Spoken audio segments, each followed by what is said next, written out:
Olá, neste vídeo você verá o desenvolvimento do trabalho do curso de Fenômenos de Transporte 3, onde abordaremos a determinação experimental e teórica do coeficiente convectivo de transferência de massa sob condições de convecção natural. O grupo é composto pelos seguintes integrantes: Bianca Guilherme, Elmes, João Vicente, Júlia Barbosa, Luiz Felipe, Matheus Marçal, Rodrigo e Vitória. Dividimos o vídeo da seguinte forma: primeiro vamos falar sobre a introdução, a metodologia vem em seguida, resultados de discussão e finalizamos com a conclusão. No estudo dos fenômenos de transporte de massa, um dos enunciados de maior importância é o que diz que, com a existência de um diferencial de concentrações, existirá o efeito de transferência de massa. No caso de uma transferência de massa a nível molecular, onde há o movimento das moléculas de soluto pelo meio, tem-se a chamada difusão. Agora, em uma situação em que a transferência de massa ocorre a nível macroscópico, ou seja, em que as interações ocorrem entre o soluto e o meio através de uma ação externa, chamamos de convecção mássica. Para identificar do que se trata cada situação, a analogia proposta pelo Dr. Marco Aurélio Cremasco ajuda a enxergar melhor as diferenças. Na analogia, ele diz que se um surfista, que seria o soluto, está em um mar quieto, que é o meio, e o surfista utiliza as mãos para ir de um lugar a outro, teria-se um caso de difusão, já que a movimentação está associada apenas à interação entre o surfista, que é o soluto, e o mar, que é o meio. Agora, se uma onda leva o surfista de um ponto a outro, houve uma convecção de massa, já que o surfista se deixou ser levado pela onda. Então, observa-se que a convecção mássica trata-se de interação do sistema de um estudo com o exterior.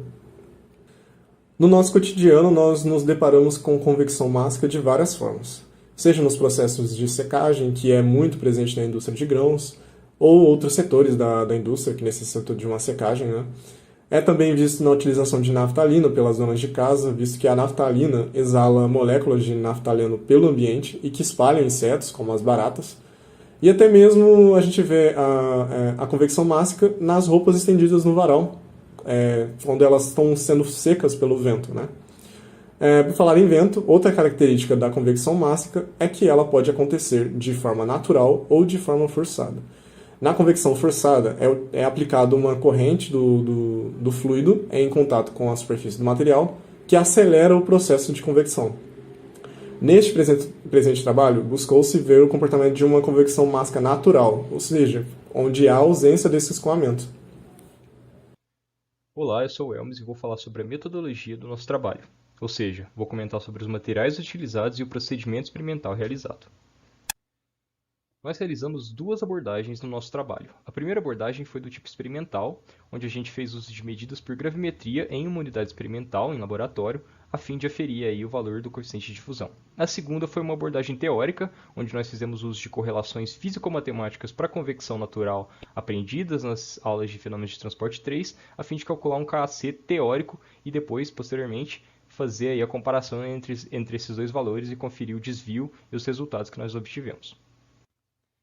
Comentando um pouco mais a fundo sobre a abordagem experimental do nosso trabalho, nós utilizamos de alguns materiais para conseguir montar o aparato e fazer nossas medidas. O primeiro material é um recipiente. No nosso caso, foi utilizada uma placa de Petri fornecida pelas técnicas do bloco 1K da Faculdade de Engenharia Química, de forma que a dimensão de diâmetro era superior, mais considerável do que a dimensão de altura, justamente para não influenciar nas nossas medidas de fluxo. O segundo material foi um termômetro de escala externa, da marca HG Brasil, a fim de se aferir a temperatura do álcool etílico em 3 pontos, começo, início e fim do experimento, para conseguir utilizar propriedades físicas e químicas mais adequadas a essa temperatura. O terceiro foi um cronômetro, justamente porque calcularemos fluxo molar e por essa razão a gente precisa da variável temporal nos nossos problemas, a medição dela. O quarto material é uma balança analítica, justamente para conseguir aferir com 4 casas decimais a quantidade de etanol que ainda permanecia no recipiente e, a partir disso, conseguir fazer nossos gráficos e nossas correlações. E, por fim, uma solução de álcool etílico padrão analítico, que foi o nosso objeto de estudo principal. Foi com ele que nós fizemos os cálculos de concentração e de fluxo, posteriormente do coeficiente difusivo. Em relação ao nosso procedimento experimental, nós seguimos o seguinte layout. Inicialmente, a balança analítica foi tarada com o peso do recipiente vazio, e esse recipiente foi preenchido com etanol e até sua altura máxima. Os valores de altura, diâmetro, temperatura inicial do álcool etílico e a massa inicial, que era a massa total do etanol, foram registrados. Com o avanço do tempo, a gente também retirou diversas medidas da massa conforme o etanol se difundia no ar atmosférico. Por essa razão, a cada medida que a gente tirava, a gente percebia que uma massa menor de etanol ainda permanecia no recipiente. E foram feitos 5 pontos aí para conseguir fazer nossas análises, calcular o fluxo e posteriormente inferir aí o valor do coeficiente difusivo, o Kc. Por fim, eu trago um registro fotográfico dos 5 pontos mensurados. Posteriormente, esses dados foram tratados, o que vai ser abordado na próxima sessão da apresentação. E a gente pode perceber aqui que conforme o tempo avança, né, começando no M0 indo até o MF, a massa de etanol que ainda permanecia no recipiente foi reduzindo, justamente porque por difusão, parte desse etanol foi levado aí pela atmosfera.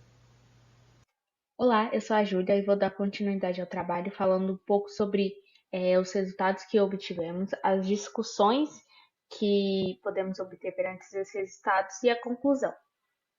Como foi dito na parte experimental, nós obtivemos o coeficiente convectivo tanto experimentalmente como teórico por correlações. Então, primeiramente, falando um pouco sobre a determinação desse coeficiente experimental, através da equação de fluxo, nós temos que o coeficiente convectivo ele é dado através da razão do fluxo molar de etanol, no nosso caso, pela diferença de concentração molar do etanol, que pode ser calculado pela equação de Antoine, e a concentração presente no ar, que no nosso caso, como foi feito em um ambiente arejado e tudo mais, nós consideramos como nula. Esse fluxo molar, ele pode ser entendido também como a razão entre a variação de massa do etanol por a variação de tempo, que multiplica a área da seção reta da placa de Petri e a massa molar do etanol.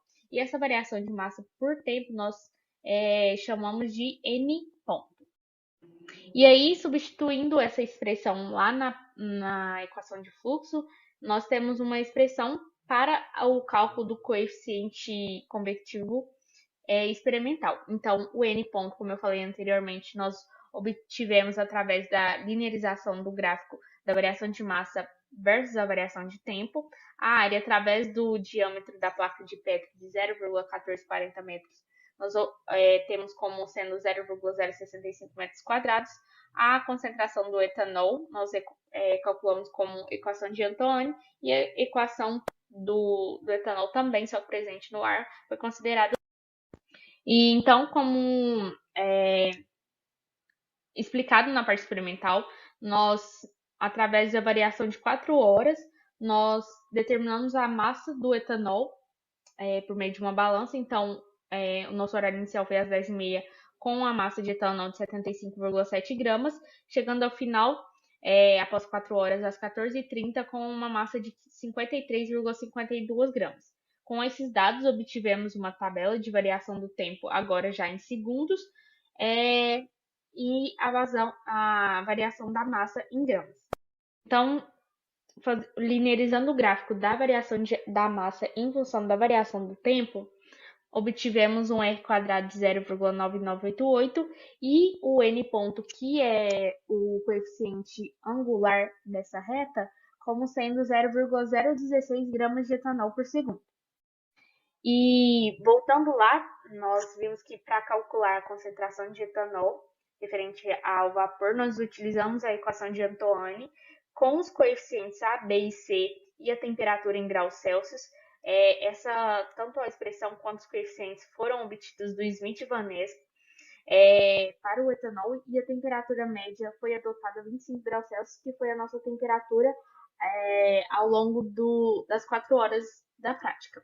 Com essa equação, obtivemos o valor da pressão de saturação, dividindo por R vezes a temperatura agora em Kelvin, nós encontramos o valor de concentração do etanol como 3,1848 mol por metro cúbico.